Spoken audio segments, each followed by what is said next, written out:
जय हिंद जय हिंद जय हिंद जय हिंद, सबको जय हिंद भाई। पेपर तो इसका 8 तारीख को ही हो गया था, पीपीएससी यानी 9-10 वर्ग का, लेकिन थोड़ा बाहर होने की वजह से इसका बना नहीं पाया। उसके पहले मुझे 6 से 8 का पेपर मिल गया था, तो कल तो उसके बारे में बता दिया था आपको। आज हम लोग डिस्कस करेंगे कि 9-10 का पेपर कैसा था मैथ्स का आपका। जैसा जानते हैं कि मैथ्स में भी 9-10 हो या 11-12 हो या 6 से 8 का, पैटर्न लगभग सबका सेम ही था। तो यहाँ भी सीन जो है वो टोटल हम लोग जैसा जानते हैं कितना 150 क्वेश्चंस आपके पूछे गए थे। ठीक, तो 150 क्वेश्चंस में 30 तो फिर लैंग्वेज का था, 30 क्वेश्चन तो वही फिर लैंग्वेज का था आपका। ठीक, 40 जो था आपका जीएस का था। ठीक, और 80 जो था आपका वो आपका था मैथ्स सब्जेक्ट यानी कि मैथ्स का था। ठीक, अब यहां पे बात करें तो लैंग्वेज वाले से तो मतलब नहीं है, मतलब तो है, अगर एक तरीके से कहें तो बहुत ही ज़्यादा मतलब है, क्योंकि इसमें जब आप 9 नंबर पाएंगे, इसमें कितना था 9 क्वेश्चंस आपको सही सही करना था, तो 9 नंबर अगर पाएंगे तब ये टोटल 120 नंबर का आपका कोई मतलब रहेगा। अगर इसमें 9 से कम है, इसमें अगर 9 से कम है तो फिर 120 का ये कोई विशेष मतलब आपके लिए फिर बेकार हो जाएगा। वो 120 में 120 भी अगर आप ले आए, इसमें 8 ही नंबर पाए तो उसका कोई मतलब था नहीं। ये सारी चीजें तो आपको पहले भी बताया गया, तो पेपर में इंस्ट्रक्शन आपने पढ़ा ही होगा। तो ये तो पासिंग था, तो इसमें कितना नंबर पाते हैं इससे कोई मतलब नहीं है, मिनिमम कट ऑफ था, क्वालिफाइंग जो था वो आपको बस देखना था। अब बचा कि जीएस वाला बात, तो मैथ्स वालों बच्चों के लिए थोड़ा सा जीएस कमजोर कड़ी रहती है, लेकिन अगर आप पहले से ही अगर तैयार हैं, थोड़ा थोड़ा जीएस अगर आप तैयार किए रहेंगे तो जीएस भी आपने कुछ हद तक किया होगा। बहुत कठिन नहीं था, लेकिन भाई ठीक है, जो देखिए आसान कठिन कुछ नहीं होता है। ठीक, जो आ रहा है तो वो सबसे आसान है, नहीं आ रहा तो एकदम झंडू बाम टाइप का सवाल है, वो भी आपका कठिन लग जाता है। टोटल टाइम जो है आपका कितना था, 150 मिनट था। 150 मिनट में ये सारे 150 क्वेश्चंस थे, 2.5 घंटे में टोटल ये क्वेश्चंस आपको करने थे। उसके लिए इसके लिए कोई अलग से टाइम नहीं दिया था, सारा कुछ एक ही पेपर में था आपका।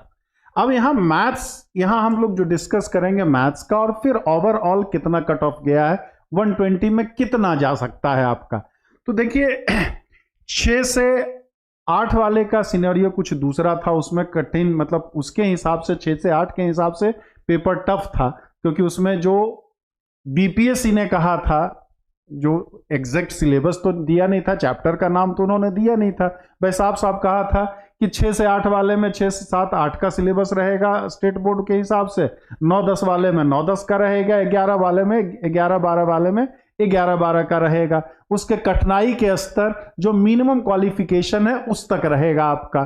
ठीक, तो 9-10 वाले में एग्जैक्ट यही था, जो भी 9-10 का लगभग सिलेबस था उसी से आपके क्वेश्चंस पूछे गए थे, और उससे बाहर नहीं पूछा गया था। तो क्वेश्चंस का लेवल मेरे हिसाब से अगर कहें तो क्वेश्चंस का लेवल इजी था। अगर हम पिछली बार की तुलना, पिछली बार भी जो अगस्त में हुआ था उसी लेवल से लगभग रखा गया था, थोड़ा बहुत उससे 19 ही पेपर कहें, उससे आसान ही पेपर था, कठिन नहीं था। अब देखिए जो नहीं पढ़ा होगा वो अलग बात है, लेकिन अगर थोड़ी बहुत भी जिसने तैयारी की होगी तो कोई क्वेश्चन ऐसा देख करके, टीजीटी में नहीं था, टीजी 6 से 8 वाले में जरूर था, 6 से 8 वाले में क्वेश्चंस थोड़े से लेंदी भी थे आपके, लेकिन इसमें लेंदी क्वेश्चंस की संख्या कम थी।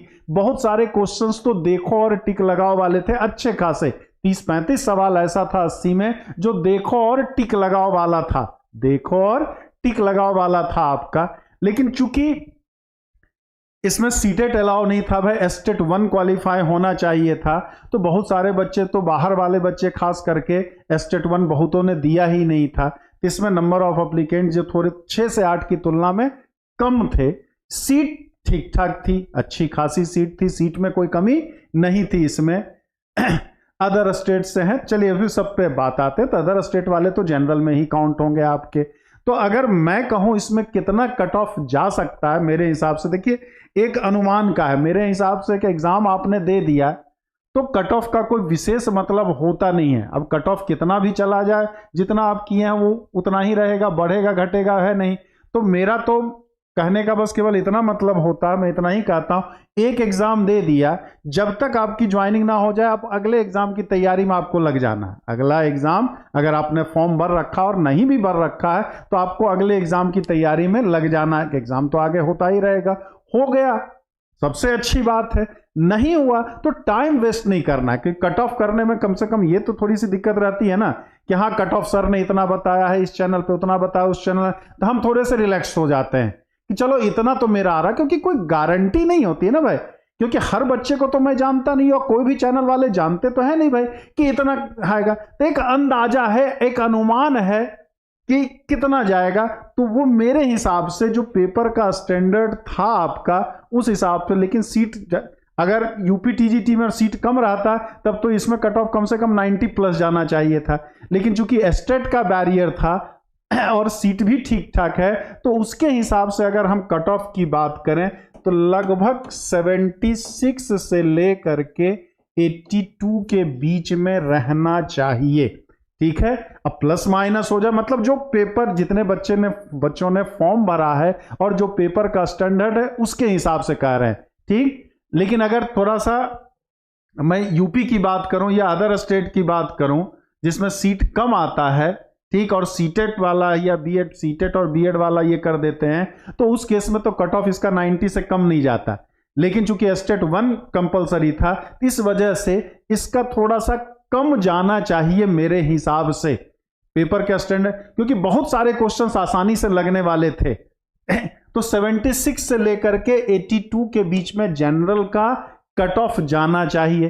फीमेल बात करें तो फीमेल के लिए अगर बात करें तो बहुत ज्यादा तो अंतर नहीं पड़ेगा, इसमें भी 74 से लेकर के 80 तक आपका लगभग जा सकता है। ठीक, ओबीसी वाले में कोई विशेष फर्क नहीं पड़ता है, ओबीसी वाले में कोई विशेष बहुत ज्यादा अंतर का नहीं रहेगा, कभी कभी तो एकदम लगभग बराबर पे हो जाता है, तो एक आध क्वेश्चन का इधर उधर हो सकता है, उससे ज्यादा नहीं हो सकता। मतलब अगर ओबीसी की भी बात करें, ओबीसी की भी बात करें तो लगभग उनका वही रहेगा 74 से लेके 80 के आसपास उसका भी होना चाहिए। हाँ, एससी एसटी जरूर कम होगा, एससी एसटी की अगर बात करें तो वो जरूर कम रहेगा, वो हमें लगता है 65 to 70 में हो जाना चाहिए, हो जाना चाहे। मैं एक अनुमान की बात कर रहा हूं या जितने लगभग बच्चों से, कुछ ही बच्चों से एक सैंपल की बात है ना, बात तो वही है कि भाई चुनाव में क्या हो रहा था भाई, छत्तीसगढ़ में कांग्रेस आएगी,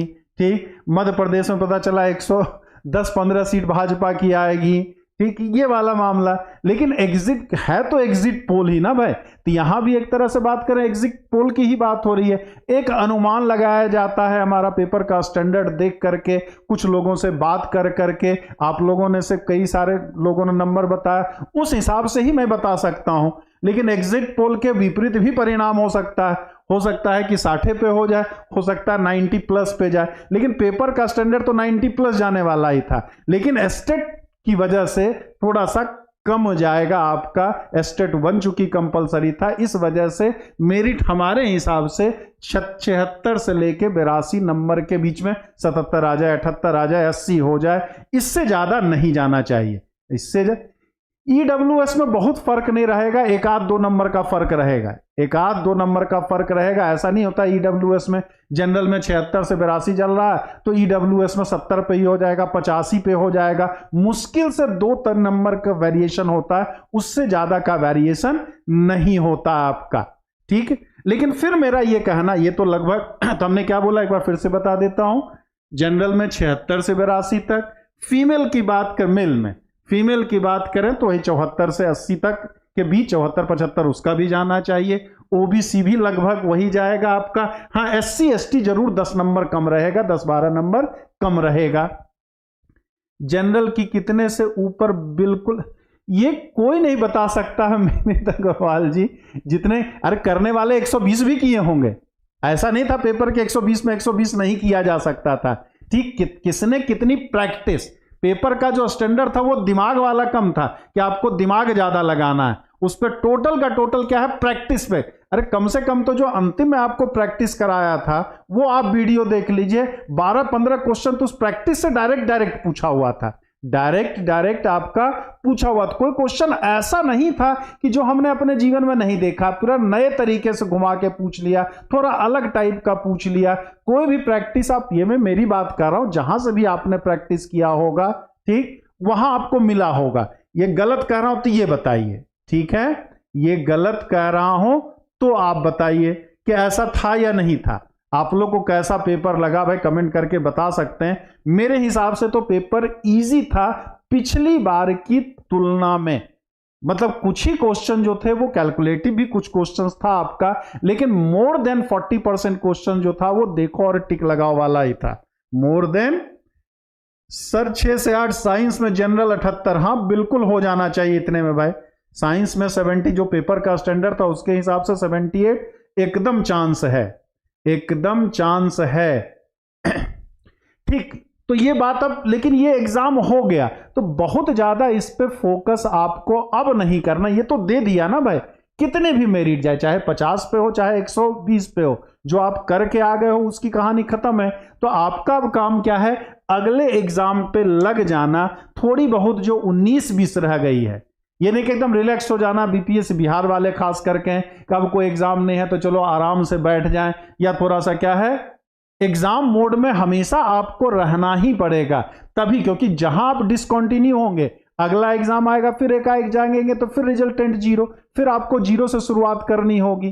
तो ये आपको कट ऑफ पूछने की नौबत ही नहीं आनी चाहिए। हमारा एग्जाम का पेपर इस तरह से आपका होना चाहिए, ठीक, कि कट ऑफ पूछने की नौबत है। 120 में किसी ने 100 सही है तो उसको कट ऑफ पूछने की क्या जरूरत है भाई, 100 में तो 100 आएगा ही।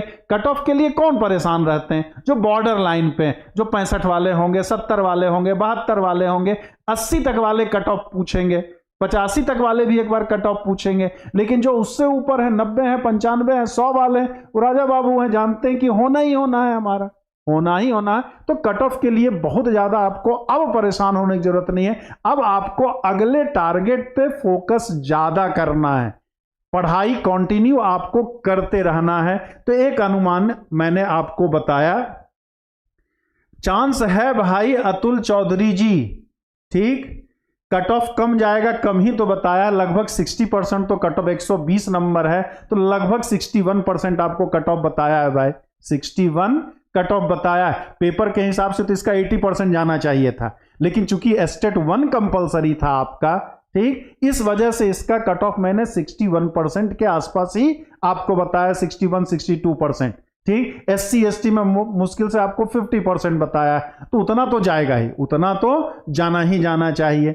अतुल जी बिल्कुल है 78 में भाई, ठीक है सर, मेरा नंबर 51 है, SC से कट ऑफ बने 51, मेरे हिसाब से थोड़ा सा भाई, बुरा ना मानना, थोड़ा सा कम है, थोड़ा सा कम है आपका। हाँ 84 में बिल्कुल चांस है, 84 में तो एकदम चांस है, 99% चांस है, 99%। 80 में भी चांस है, 75 से कम में थोड़ा सा डाउट है, 75 से कम में आप नहीं कह सकते हो कि 90 है, उसमें भी 60-70% चांस, 75 तक वाले में भी है। लेकिन 80 या 80 प्लस है तो थोड़े से हम रिलैक्स हो सकते हैं, मोर देन 90% चांस है कि हो जाएगा, हो जाना चाहिए आपका, ठीक।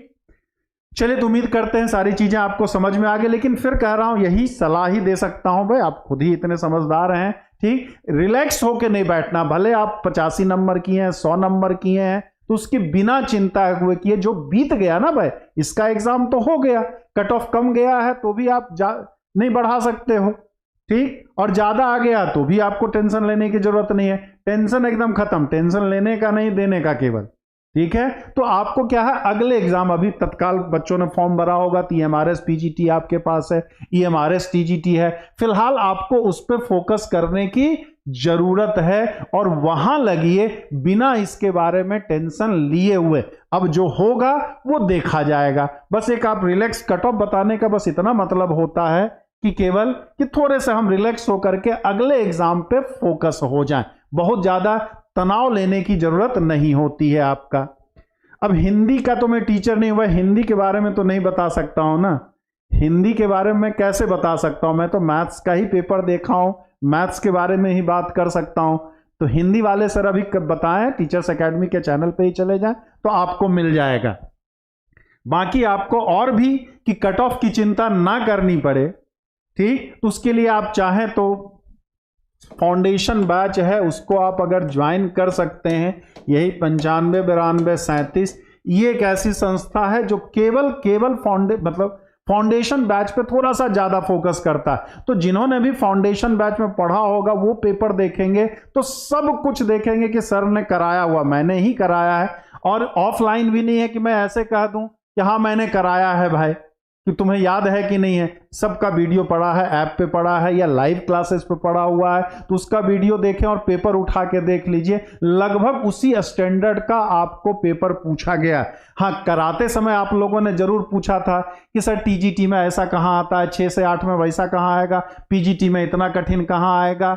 लेकिन बस बात वही होती है कि जितना बताया जाता है उतना अगर आप कर लें तो आपको फिर कट ऑफ सोचने की, इतना टेंशन लेने की जरूरत नहीं है। हाँ, प्रैक्टिस तो आपको करनी पड़ेगी। प्रैक्टिस हमने बहुत पढ़ा दिया, हमने हर तरीके का करा दिया, लेकिन अगर आपने खुद से प्रैक्टिस नहीं किया तो फिर प्रॉब्लम तो रहेगी ही रहेगी।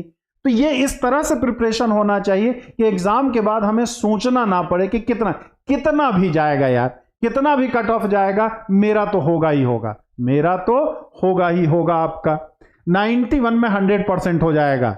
विनीत जी, अब 100 हम ना बोले, 99.9 ही बोले भाई, ठीक, प्रोबेबिलिटी की बात अगर करें तो एकदम हो जाएगा। 84 में भी पूरी संभावना, 84 में भी पूरी संभावना है। चलिए, तो उम्मीद करते हैं अगले एग्जाम पे आप लोग लग जाएंगे, तो इसका रिजल्ट आपका अच्छा हो, इसके लिए शुभकामनाएं। और उससे भी ज्यादा शुभकामनाएं कि आप पढ़ाई करते रहें अगले एग्जाम में, फिर कि आपको कट ऑफ के लिए टेंशन लेने की जरूरत ना हो। जय हिंद, जय भारत।